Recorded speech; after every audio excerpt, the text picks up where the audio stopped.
What's going on, guys? Welcome back to my YouTube channel. Welcome to my YouTube channel. I'm Ethan Horror. This is Ethan Horror, and today we are continuing our series of ranking all the characters from The Walking Dead. We are now on Season 3. You can go back and watch my other two videos. I'll try to link to them, but otherwise, you can just go find them on my channel. They'll be there. And I am going to be creating a playlist after this. I just didn't want to make a playlist with two videos, so I'll make one once this video has come out. Otherwise, another reminder that I'm only ranking the characters based off of what they do in this season. So I know, like, Rick, Daryl, Michonne, they all go on to be in other seasons, but I'm ranking them based on how good they are in this season. Otherwise, Rick would just get #1 in every single list. He probably will anyway, but that's, no, let's just get right into the video.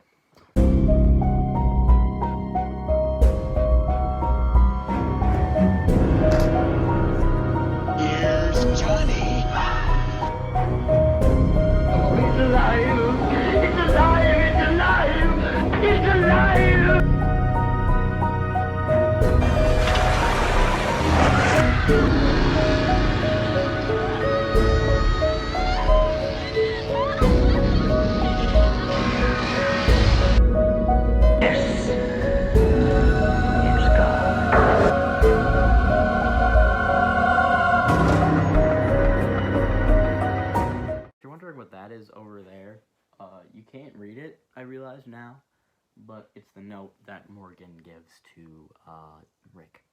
Pause, this is Ethan from the future. One, to show you the note up close that I actually made. I don't know why, I just wanted it on the set. And second off, to apologize for being an idiot. Because in the video I said that Morgan gives to Rick. I know it's Abraham. I know Abraham gave him the note. But for some reason in my head during the video, I thought Morgan. So I'm sorry about that. But otherwise, here it is. But let's get right into it with number 18. That is going to be Alan and Ben. I started grouping some characters together because I realized they don't work as their own character. These two kind of function as one. And neither of them are interesting whatsoever. They arrive with Tyrese and Sasha, and they both go join the governor, and then they both get shot. One by Merle, one by the governor, so they don't really do anything. But number 17, as I said in the last video, Andrea is one of the characters that pisses me off the absolute most. Now, I probably hate her the most in Season 2, but I hate her in Season 3 a lot. Like, a lot.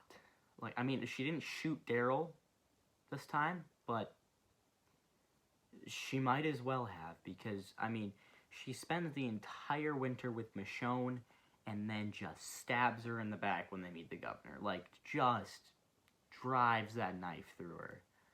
And then Michonne's, like, giving her all these reasons, like, oh, you shouldn't trust him, you shouldn't trust him, you shouldn't trust him. And then Michonne just gets on out of there, and Andrea's like, no, you have to stay. It's like, well, she clearly sees something you don't, so she's gonna leave. You can stay. Because I hope he kills you. I really do. Why? Why? I mean, I heard she's actually a good character in the comics.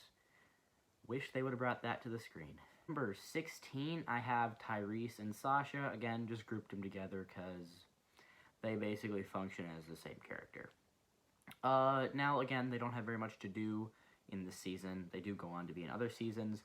But in this season, they get very, very little to do, and that is fine. They're just introducing them, where they're conflicted whether or not to join the governor. They try to join Rick. Rick's still going insane, and then, yeah, eventually they join the governor, and then they realize, oh, crap, we probably shouldn't join the governor, and they join back up with Rick, and then eventually they go to be on another seasons, but they really only have, like, 5 scenes. Coming in at number 15, I have Milton Mamet. Again, doesn't really do much. He's just kind of the governor's little henchman. Really all he does. He just kind of stands up for the governor, and he's like, oh, should I go against the governor? I know what he's doing is wrong. And Andrea's telling me that he's wrong, but, like, he doesn't do anything, and eventually he does not let Andrea kill the governor, and then just gets bitten by a walker, and then as a walker bites Andrea. So, honestly, maybe I should put him a little higher because he killed Andrea. Thank God. Coming in at number 14, I have The Prisoners. They're only in a few episodes. Some of them are bad, some of them are good, like Axel being a standout. But I honestly considered putting Axel as a separate character because he does get more to do. But I wanted to group the other prisoners together, so I just kind of had to throw him in there. Axel's definitely carrying the torch for them. We start to learn a lot about him, about his backstory, and then, in Walking Dead fashion, he gets shot right after we learn all that, but we learn it nonetheless. We learn some stuff about the other people. Some of them are evil, some of them are good. They don't do much in the couple episodes they're in, but they're interesting characters, I guess. Number 13, I have Lori Grimes. Like, god damn, you're still pissed at Rick for shooting Shane? It's been a whole winter and you're still shooting him stink eyes? Like, that's your husband. He defended himself, and you're still pissed after like 5 months. Yes, that's the only reason she's this low, because I am pissed off about that. Number 12, I have Beth. Again, doesn't really do anything. They're just kind of building it up so that she can do stuff in other seasons, like season 4 and 5. But in season 2 or 3, nothing. Absolutely nothing. But number 11, I have Carol Pelletier. Again, this is based off of this season, so if it wasn't based off of this season, she'd obviously be higher. But in this season, let's talk about what she does. She doesn't defend herself against the walkers when they break into the prison. She has to have T-Dog save her. She hides in a cabinet for 3 episodes.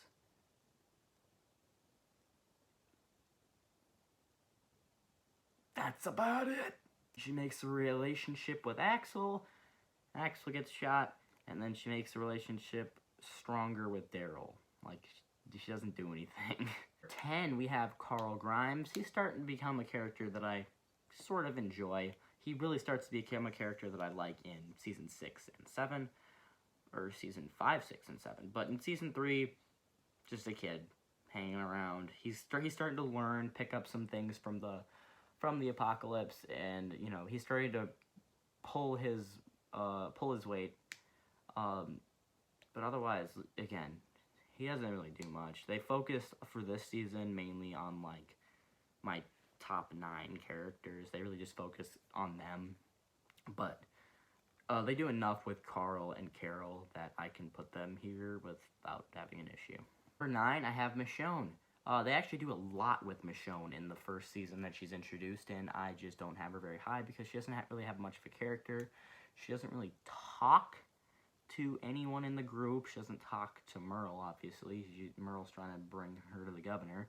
But you prove that she's a badass, and that's really all that happens. Is you're like, oh, look how cool she is. Like, she doesn't really have a character in this season otherwise.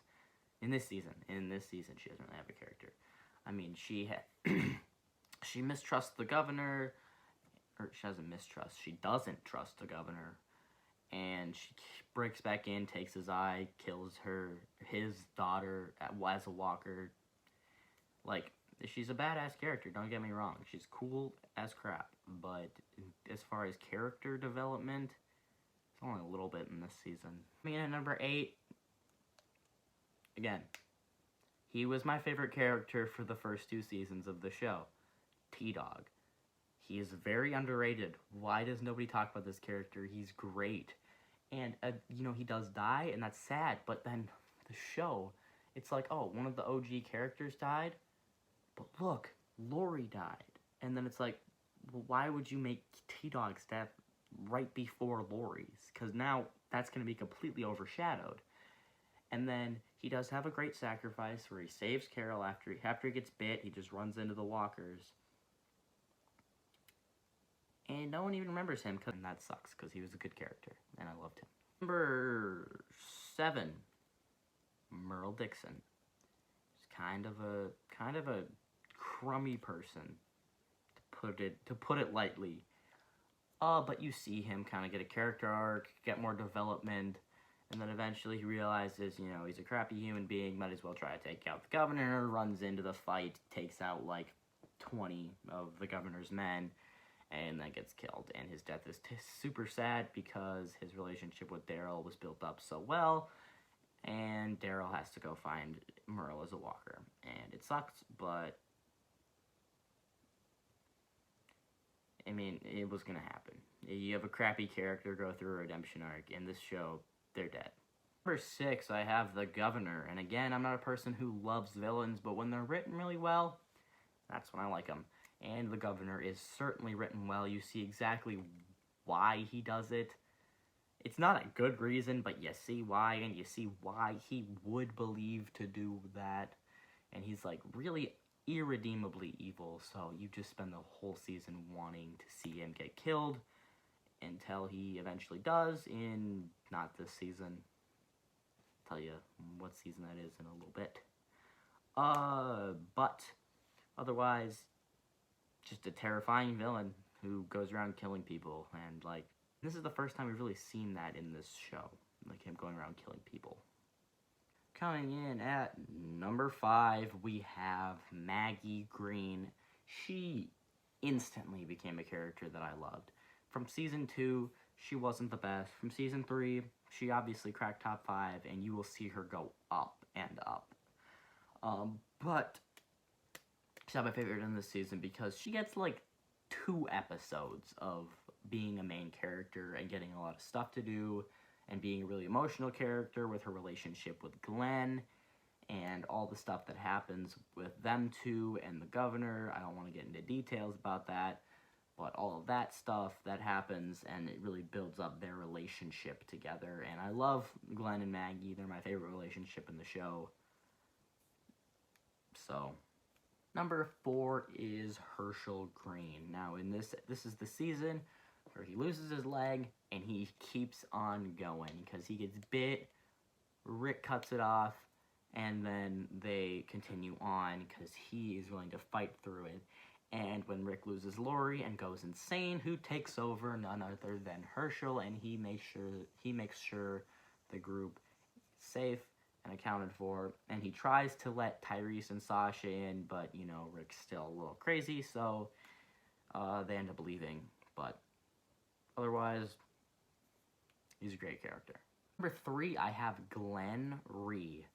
He does a great job in this season. Again, with his relationship with Maggie, and those episodes with him, Maggie, and the governor, and he kind of proves that he's not that kid anymore. He's a badass now when he's tied to the chair and he still takes down that walker. One of the best scenes with Glenn in it, period. And he's just a great character. Everyone knows he's a great character. And top 2, I think this top 2 is probably going to stay like this for a while, because they're the best characters in the show. Number 2, Daryl Dixon. I mean, it's Daryl. Like, how can you take a character that wasn't in the comics and instantly make him a fan favorite? Like, you can't. He is probably the most well-written character in the entire show. My number 1 character in this season, batting 3 for 3, going number 1 in all 3 lists, Ricky Dicky Doo-Dah Grimes. Ricky Dicky Doo-Dah Grimes. Yes. Rick Grimes is my number 1 again, and I can say the same thing I said for the other 2. He's a badass, proves himself, great leader. But otherwise, I'm going to talk about Lori's death, where it just destroys him enough that he is going insane. Like, he literally goes insane for a span of 4 to 5 episodes. He is just cracking down on walkers. He's outside the wall. Herschel is trying to talk to him. He's hearing voices through the phone. Like, everything with that I thought was great, even down to him freaking out at Tyrese and Sasha. Like, he wasn't freaking out at them, he was just freaking out in general. So I don't really hold that against him. And, you know, Rick is one of my favorite characters in anything ever. So, yeah, he's going to take number 1 for this season, definitely. If you guys did enjoy the video, make sure to hit like so I know you want to see more videos like it. Make sure to go check out the other 2 videos I did, where I ranked the characters from Season 1 and 2, and continue watching so that you can see my 4, 5, 6, 7, 8, 9, 10, 11. Maybe I'll even do Fear the Walking Dead. But for right now, I'm Ethan Horror. This has been Ethan Horror. And also subscribe, please.